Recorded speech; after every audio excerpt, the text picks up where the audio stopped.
Welcome to episode 8 of Pesos and Paws, the pet health podcast. Again, I'm your host, Alex, and here to say that indoor doesn't mean invincible. And we are here to ask why indoor cats still need vaccines and parasite preventions. And to join us here for the very first time is Dr. Aijan from the Cat Clinic. Doctor, welcome. All right. Good afternoon. Thank you for having me. All right. I'm from the Cat Clinic. I work at Green Hills and Alabang. All right. Here to discuss a few issues on parasites and vaccines. Let's get started. Yes, Doc, I'm very excited. But before anything else, this is just a quick reminder. This show is for educational purposes, not necessarily a substitute for an actual hands-on exams for our cats. So if you're worried about your cats, go to the nearest vet clinic and have them checked. Tama ba, Doc? Tama. Yes. All right, so let's dive into our first question. Okay, so this is question number 1, Doc. Why do strictly indoor cats still need vaccines and preventives? Okay. So here's the thing. Majority ng mga patients ko, they all come in, they have some illnesses, usually infectious. Client tells me, Doc, paano yan nagkasakit? Nasa loob lang ng bahay. So there's a thing kasi na hindi 100% protection yung confines ng home natin, the walls, the doors, the rooms. There's such a things kasi na lapses in security. For example, inside the home, may window. Tapos may mga cats that pass through, like stray cats or stray dogs na outside of our home. Yung mere interaction na yun, they might be sharing air, they might be sharing droplets, pwedeng ganon. And other times, Doc, wala kaming bintana, naka-condo kami. Right. And a lot of the other times, fomites. So fomites, that's a term that we use to refer to any object na kinakapitan ng isang germ or disease-causing organism. So we can be a fomite. Clothing, sapatos, maski kamay natin. So when we go outside, when we come in, after that we come home, footwear that can bring dirt, that can bring germs, parasites even, viruses na naka-enter na sa home natin. And so having the layer of, okay, they are indoor, that's one good level of security na add on to that part para mas secure tayo para sa pets natin. And vaccines are proven to help prevent, if not to prevent, then to reduce yung severity ng symptoms. Yeah, actually, Doc, you already tackled my second question. My second question is like real-world exposures na nakikita natin or we bring inside our house. Which is, tama nga, earlier you mentioned about our clothing and even yung dumadaan lang yung mga stray cats. At mere interaction, you said earlier. So thank you for that. I want to dive into the next. Let's dive into the next question. Sure. So what risk do owners take when they skip vaccines? Okay. So we recommend annual courses. Typically, lalo na kapag yung kitten natin, nakompleto na natin yung kitten series is what we call it, na vaccines. Annual siya. That's a proven timeline kasi na mabuboost natin, ma-make sure natin yung kanilang antibodies is always top-notch in terms of protection. Other than that kasi, if we don't want to update the vaccines, we need some level of security, and that usually comes with titer testing. So titer is when we measure yung antibody levels ng pusa sa dugo. So that means for this kind of disease A or disease B, gaano kataas yung antibodies niya. And if they pass a certain level, may certain cut-off yan na below this, it's not enough. Above this, okay, that's good immunity. So if you skip the vaccines, then that just means you're giving your cat a time period where they are not protected. And then that can also mean na they might not get any infections if they're not exposed. Pero if they are exposed, magandang, they have that layer na kaya nilang lumaban. Even if you're not able to prevent 100% the disease, then at least you want to prevent na it can become a life-threatening issue.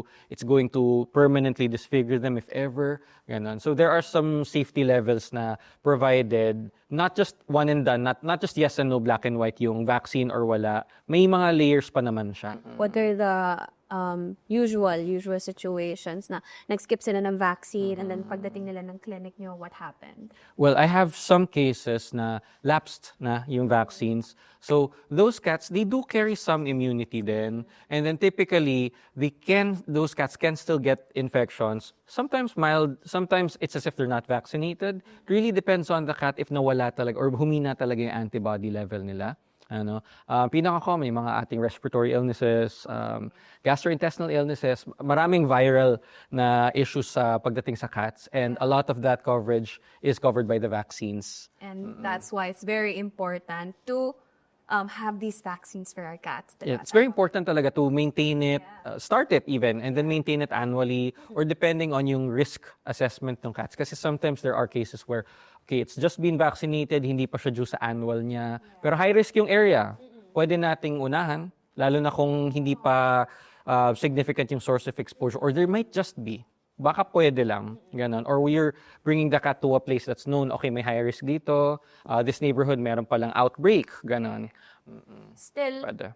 a quick visit to your vet won't Good hurt. to do, good to do. Right? Okay. So let's dive into the next.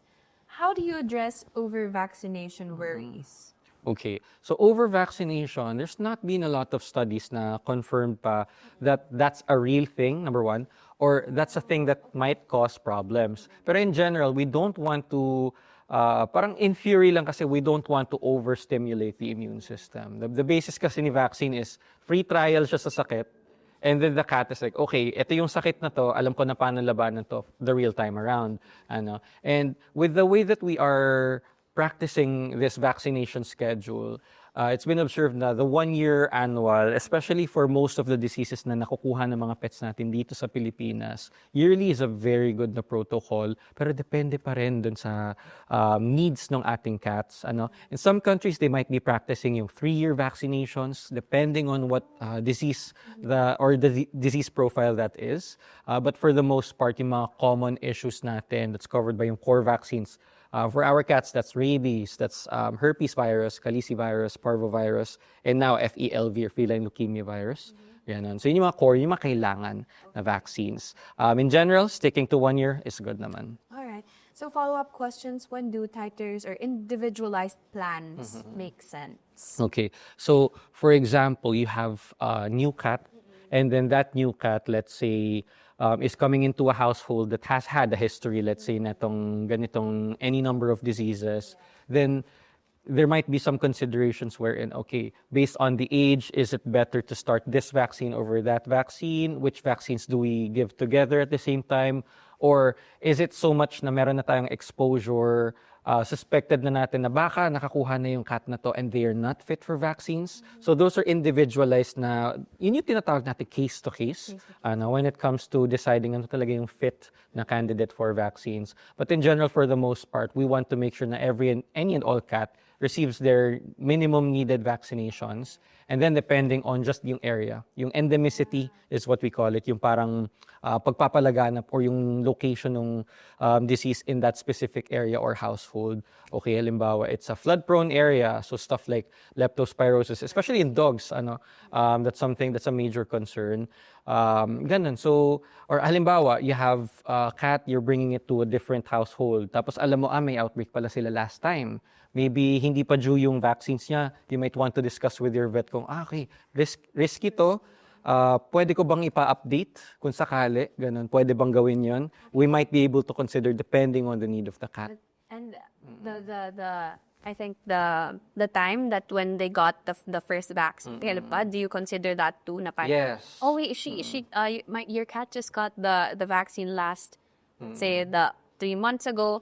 Pwede na ba yun? If ever you encounter that type of thing? Yung ganun kasi, usually 3 months is a bit too soon pa. Too soon, Pero depending sometimes there's cats na 10 months and then the client will be saying, Doc, ta-travel ako sa ganito, dadalhin ko yung pusa, baka pwedeng ganito. We're going to sort that out, and if that cat is really at an increased risk, there might be some considerations na, sige, let's advance this if ever. Other times, okay, 1 year, within the 1 year period pa siya, hindi pa siya due for update, hindi pa kailangan. Depende really on how risky it is for the individual patient. Yan. But for the most part, sticking to annual, sobrang good na nun. All right. So, Doc, next question. which parasites still matter indoors? Okay. Tricky question yun kasi para sa akin, as a vet, any parasite, ayaw natin. For sure. And especially for an indoor setting, then that must mean, on some level, yung parasite, it made its way into the home, onto our pets, our cats, ganyan, bale.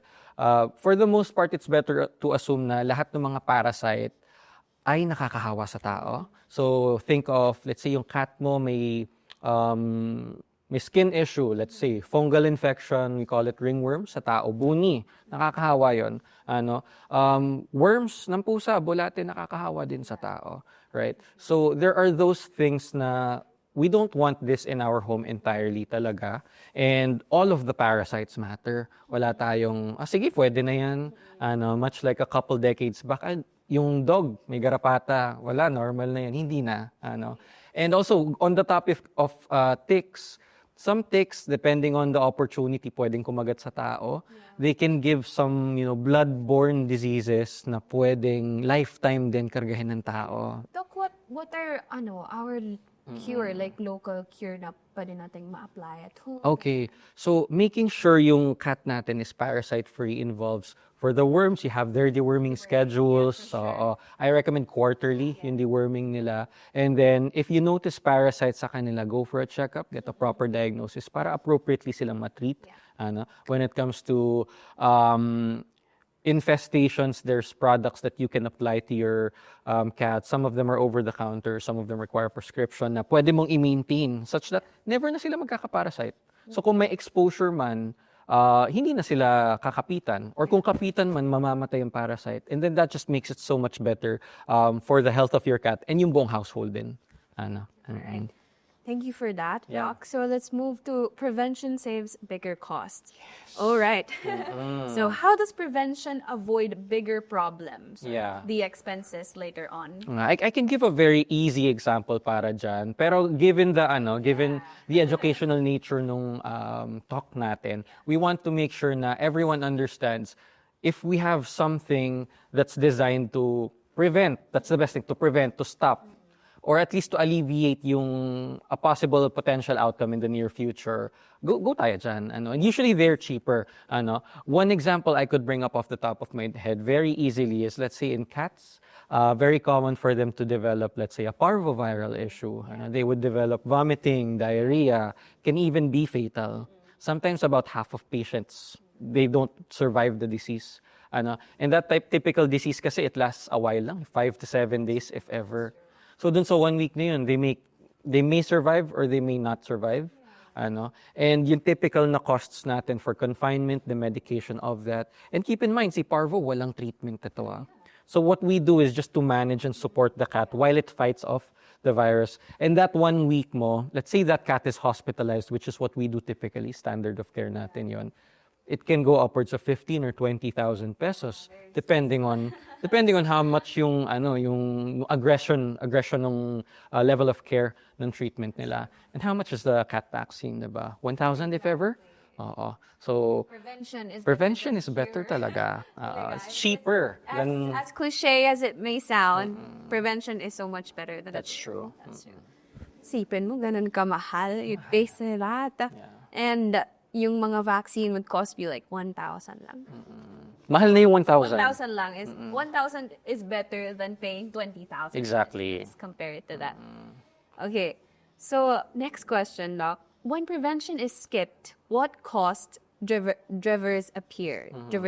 So ano yung mga cost nitong mga instances na kapag na-skip natin tong prevention, what do we parang pay for? Kasi syempre hindi lang naman yan through money. What else ko yung nararanasan ng mga pet parents? Yeah. So you might be looking at, of course, there's that cost factor, longer hospitalizations. But looking at yung health aspect, there's times where if let's say that patient has been fully up to date on all their wellness plan, if they had gotten this exposure, baka na-shake off lang nila. Wala lang, nagkasakit lang, wala lang. Or pwedeng hindi ka nagkasakit . Other times, yung difference na yun na, okay, baka may hindi na-update tayo when it comes to preventive medication or preventive maintenance nila. That can spell na this issue can present itself na pwedeng mas malala pala siya. It can even become life-threatening. You might even be able to observe na that cat is fighting for its life. Ganon. Other times kasi, there are patients that present, let's say for a case na sipon. If that cat, let's say, mas competent in immune system or okay sa schedule, they had not skipped any of their vaccines. Baka kung sinipon to, nag-heal kaagad siya. Some cats, and it's a significant population in terms of my patients na minsan yung sipon nila hindi nawawala. So pwedeng that's the difference na sisipunin lang sila ng 1 week versus hindi na nawawala yung sipon nila. Ganon. And also when it comes to stuff like that, kasi you don't want to really make, yung household natin, we want to keep it healthy. Ayaw natin na, okay, yung cat may sakit, baka may potential for, let's say, for a bacterial infection na baka tumama sa atin. So One Health is something that we want to practice in our households then. Yeah, and for the unexpected, Standard Insurance Pet Health supports eligible illnesses, diseases, and accidents. Policy terms apply. All right, big takeaway, prevention is quieter than treatment, and it's kinder to cats and our wallets. Thank you so much, Dr. Aijan, for joining us today. Thank you for having me. I'd love to come back. For sure. I'll see you next episode, right? And to our listeners, we'd love to learn about your stories. So comment down below. And if you want to know more about Standard Insurance Pet Health, go visit www.standard-insurance.com or go to our Facebook page, Standard Insurance Pet Health. Catch the next episode of Pesos and Paws. Stay informed and keep those tails wagging. Bye!